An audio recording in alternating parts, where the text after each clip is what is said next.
सबैजनालाई सकदावा पूर्णिमाको दिनमा सबैजनालाई एकदम शुभ मङ्गलम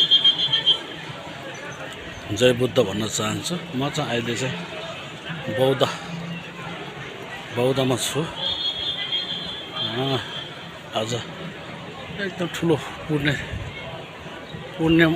पूर्णेको तिथिमा चाहिँ तपाईहरुलाई चाहिँ मैले चाहिँ बौद्धमा जति नि श्रद्धालु भक्तजनहरू चाहिँ घुम्न आए दर्शन गर्न आउनु भएको चाहिँ म तपाईहरुलाई चाहिँ देखाउन गइरहेको छु है त।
Mani Mahamuni Sova, Mani Mahamuni Sova, Mani